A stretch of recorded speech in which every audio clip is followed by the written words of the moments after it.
నమస్తే 9 TV Telugu digital news కి స్వాగతం.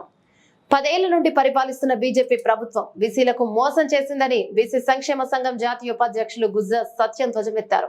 హైదరాబాద్ సుందరయ్య విజ్ఞాన కేంద్రంలో బీసీ సంక్షేమ సంఘం రాష్ట్ర సదస్సు కార్యక్రమాన్ని ఘనంగా నిర్వహించారు. కార్యక్రమానికి ముఖ్య అతిథిగా పార్లమెంట్ సభ్యులు ఆర్ కృష్ణయ్య వచ్చేశారు. సందర్భంగా గుజ్జ సత్యం మాట్లాడుతూ దేశంలో ప్రతి ఒక్క రాజకీయ పార్టీల వారు బీసీలను మోసం చేస్తూనే ఉన్నారని ఆవేదన వ్యక్తం చేశారు. బీసీ ప్రధాని అని చెప్పుకున్న నరేంద్ర మోడీ తాను కూడా బీసీలను మోసం చేశారని మండిపడ్డారు.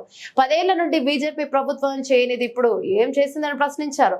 కాంగ్రెస్ అధినేత రాహుల్ గాంధీ బీసీలకు కులగణన చేపట్టడమే కాకుండా బీసీ రిజర్వేషన్ కేటాయించి ప్రత్యేక హోదాను కల్పిస్తామని హామీనివ్వడంతో బీసీలందరూ కాంగ్రెస్ పార్టీకి మద్దతునివ్వాలని పిలుపునిచ్చారు. కార్యక్రమంలో రాష్ట్రంలోని బీసీ సంఘం అధ్యక్షులు, కార్యదర్శులు, సభ్యులు పాల్గొన్నారు.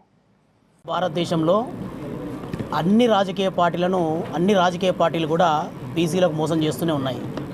కానీ ఆర్ కృష్ణ గారి నేతృత్వంలోని జాతీయ బీసీ సంక్షేమ సంఘం కొన్ని సంవత్సరాలుగా పోరాట ఫలితంగా ఈ మధ్య కాలంలోనే జాతీయ కాంగ్రెస్ పార్టీ స్పష్టమైన బీసీ విధానంతో సమగ్ర కులగణన చేస్తామని చెప్పి, అలాగే ఆ కులగణనను బేస్ చేసుకొని రిజర్వేషన్ల పరిమితిని కూడా పెంచుతామని, ప్రత్యేక మంత్రిత్వ శాఖను కూడా పెంచుతామని ప్రత్యేకంగా వాళ్ళ మేనిఫెస్టోలో ప్రకటించిన సందర్భం ఇది. మరి ఇలాంటి సందర్భంలో ఈ ఎలక్షన్ సందర్భంలో బీసీ సోదరులందరూ ఇప్పుడు ఏం చేయాలి? గత 10 సంవత్సరాలుగా అధికారంలో ఉన్న బీజేపీ సమగ్ర కులగణన చట్టం చేయమని ఎన్ని వేదికల ద్వారా ఎన్ని వేల ఉద్యమాల ద్వారా కూడా ఎంత ఒత్తిడి తీసుకొచ్చినా మేము క్లియర్గా చెయ్యమని చెప్పేసి సుప్రీంకోర్టు సాక్షిగా వాళ్ళు ఆ పార్టీ విధానాన్ని చెప్పడం జరిగింది. అలాగే బీసీ మంత్రిత్వ శాఖ, భారతదేశంలో ఉన్న అన్నిటికీ శాఖలు ఉన్నాయి, మహిళా శాఖలు ఉన్నాయి, అడవి శాఖలు ఉన్నాయి, కానీ బీసీలకు మంత్రిత్వ శాఖ లేదు.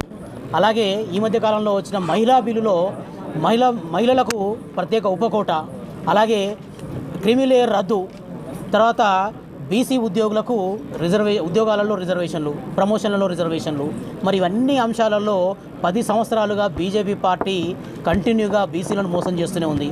మరి ఇలాంటి నేపథ్యంలో జాతీయ బీసీ కాంగ్రెస్ పార్టీ క్లియర్గా బీసీల వెనుక ఉంటామని చెప్పేసి, బీసీలకు అండగా ఉంటామని చెప్పేసి సమగ్ర కులగణన చట్టం అధికారంలోకి వచ్చిన వెంటనే మొట్టమొదటి సంతకం సమగ్ర కులగణన చట్టం మీద చేసి దాన్ని బేస్ చేసుకొని రిజర్వేషన్ కూడా పెంచుతామని చెప్పింది. కాబట్టి ఇన్ని సంవత్సరాల పోరాట ఫలితంగా ఏ పార్టీలు అయితే బీసీల అడుగుజాడల్లో, బీసీల ఆకాంక్షల మేరకు, బీసీల డిమాండ్ల మేరకు ఎవరైతే వస్తున్నారో, ఏ పార్టీ అయితే అంగీకరించిందో ఆ పార్టీ వైపుగా వెళ్ళాలని బీసీ సోదరులందరికీ కూడా ఈ వేదిక ద్వారా విజ్ఞప్తి చేస్తున్నాను. జై బీసీ.